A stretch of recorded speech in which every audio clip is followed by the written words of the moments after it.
Berenice y yo éramos primos y crecimos juntos en los salones de mis padres. Sin embargo, crecimos diferentemente. Yo, enfermizo y sumido en la melancolía. Ella, ágil, grácil y rebosante de energía. Suyo era el paseo por la colina. Míos eran los estudios enclaustrados. Yo viviendo para mí y adicto en cuerpo y alma a la más intensa y dolorosa meditación. Ella vagando descuidadamente por la vida, sin pensamientos de las sombras a su paso o el siliente vuelo de las horas como alas de cuervo. Berenice, invoco su nombre. Berenice, y de las grises ruinas de mi memoria, mil tumultuosas memorias se sobresaltan ante el sonido. Ah, vívida es su imagen ante mí ahora, como los primeros días de su desenfado y alegría. Oh, preciosa pero fantástica belleza. Oh, silfide entre los arbustos de Argem. Oh, nayada entre sus fuentes. Y luego todo es misterio y terror. Una historia que no debe contarse. Enfermedad. Una fatal enfermedad cayó como simón sobre su cuerpo, e incluso cuando la miraba, el espíritu del cambio la arrasó, permeándose en su mente, sus hábitos, su carácter y, del modo más sutil y terrible, alterando incluso su identidad. ¡Ay! El destructor vino y se fue. ¿Y la víctima? ¿Dónde está? No la conocía, o al menos no la conocía ya como Berenice.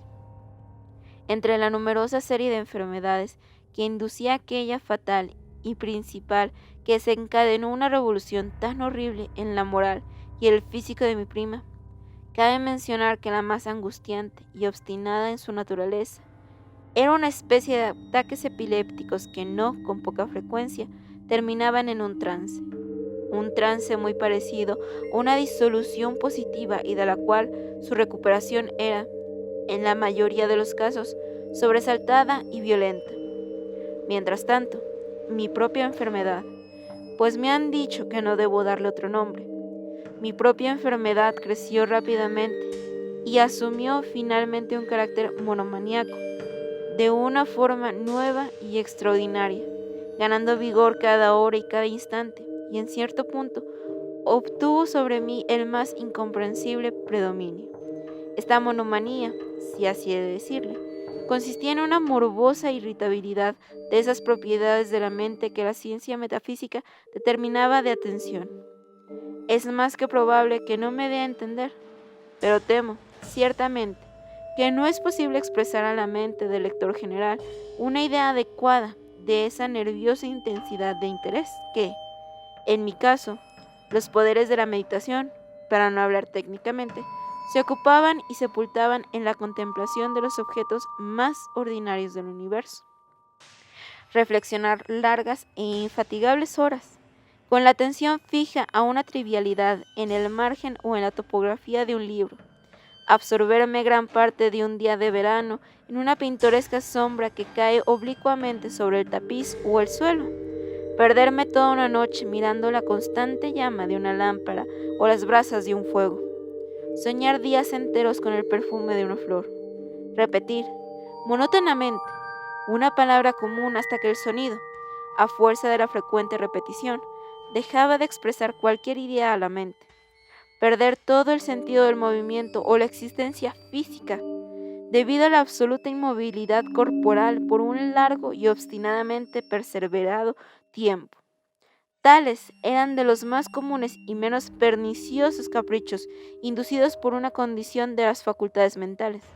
No, ciertamente, del todo distinta, pero indisputablemente desafiante a cualquier cosa como el análisis o la explicación.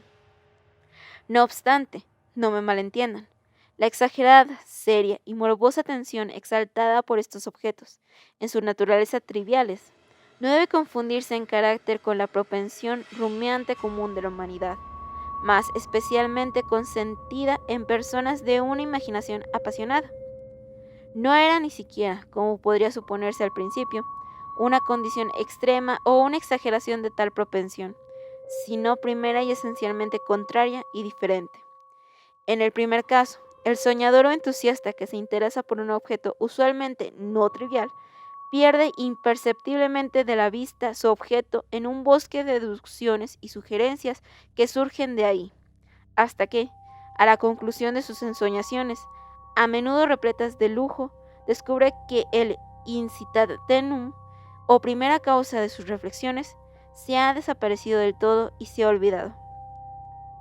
En mi caso, el objeto primario era invariablemente trivial, aunque dado por hecho, mediante mi templada visión, una importancia refractada e irreal. Pocas deducciones, si acaso alguna, se hacían, y las pocas regresan persistentemente al objeto original, como centro. Las meditaciones no eran nunca placenteras, y al final de la ensoñación, la primera causa, lejos de estar fuera de vista, ha adquirido un interés sobrenaturalmente exagerado, lo que era el rasgo predominante de la enfermedad. En breve, los poderes de la mente, más particularmente ejercitados en mí, como ya lo he dicho antes, son los de la atención y son, para el soñador despierto, los especulativos. Mis libros, en esta época, si no servían para irritar el trastorno, tomaron parte, según se percibirá, ampliamente en su naturaleza imaginativa e inconsecuente, de las propiedades del trastorno mismo.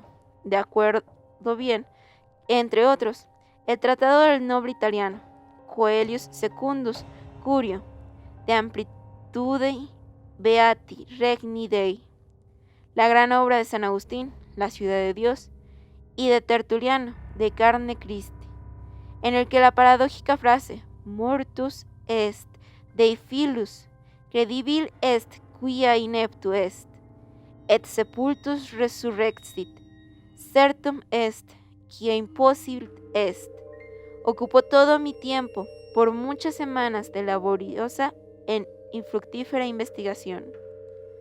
Por lo tanto, parecerá que, desbalanceado solo por trivialidades, mi razón se parecía a ese peñasco en el océano del que habla Ptolomeo Hefestión, que resiente firmemente los ataques de la violencia humana y la feroz furia de las aguas y los vientos, pero que se quebraba solamente con el toque de la flor llamada asphodelo. Y aunque para un pensador despreocupado podría parecer un asunto seguro que la alteración producida por su triste enfermedad en la condición moral de Berenice me ofrecía muchos objetos para el ejercicio de tan inmensa y anormal meditación cuya naturaleza me ha costado explicar, no era el caso. En los lúcidos intervalos de mi dolencia, su calamidad ciertamente me causaba dolor y, tomándome profundamente a pecho la desventura total a su bella y gentil vida, no dejaba de reflexionar frecuente y amargamente el funcionamiento por el que tan extraña revolución había sucedido tan de repente.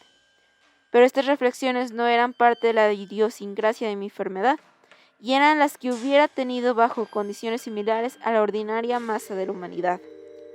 Fiel a su propia naturaleza, mi trastorno se deleitaba en los menos importantes, pero más llamativos cambios en el físico de Berenice, en la singular y más terrible distorsión de su identidad personal.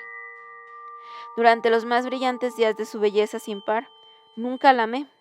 En la extraña anomalía de mi existencia, los sentimientos para mí nunca habían sido del corazón, y mis pasiones siempre eran de la mente. A través de grises madrugadas, entre las sombras enrejadas del bosque, a mediodía y en el silencio de mi biblioteca en la noche, ella había pasado ante mis ojos y yo la había visto, no como la viva Berenice, sino como la Berenice de un sueño, no como el ser de tierra, terrenal, sino como la abstracción de tal ser, no como una cosa para admirar, sino para analizar, no como objeto de amor, sino como el tema de la más ininteligible aunque ocasional especulación. Y ahora temblaba en su presencia y me ponía pálido ante su proximidad, aunque lamentando amargamente su caída y desolada condición. Recordé que ella me había amado por mucho tiempo y que, en un momento malvado, le hablé de matrimonio. Cuando se acercaban nuestras nupcias, en una tarde en el invierno del año, uno de esos raros días cálidos, calmados y brumosos que son la nodriza de la hermosa Alcione, me senté, y me senté, como me creí, solo, en el departamento interior de la biblioteca. Pero al levantar los ojos vi que Berenice estaba parada frente a mí. ¿Fue mi exaltada imaginación o la nublada influencia de la atmósfera, o el incierto crepúsculo de la sala, o los grises paños que caían en torno a su figura, los que causaban en ella una silueta tan difuminada y borrosa? No sabría decirlo. No dijo nada, y yo, por nada del mundo, habría podido pronunciar una sílaba. Me recorrió un escalofrío, una insufrible ansiedad me oprimía, una inconcebible curiosidad permeó mi alma, y, reclinándome en la silla, permanecí por un tiempo inmóvil y sin aliento, con los ojos fijos en su persona. Ay, su delgadez era excesiva y no quedaban vestigios del antiguo ser acechando en una línea de su contorno. Mi ardiente mirada al fin se posó en su rostro. La frente era alta, muy pálida y singularmente sosegada, y el una vez abundante cabello caía parcialmente sobre ella y ensombrecía las demacradas sienes con innumerables rizos ahora de un vívido rubio y estremecedoramente discorde. En su fantástico carácter, con la reinante melancolía del semblante, los ojos no tenían vida ni brillo y parecían no tener pupila. Bajé involuntariamente de su cristalina mirada a la contemplación de sus labios delgados y marchitos. Se separaron, y en una sonrisa de peculiar significado, los dientes de la cambiada Berenice se descubrieron lentamente ante mi vista. Quiera Dios que nunca los hubiera contemplado, o que, al hacerlo, hubiera muerto.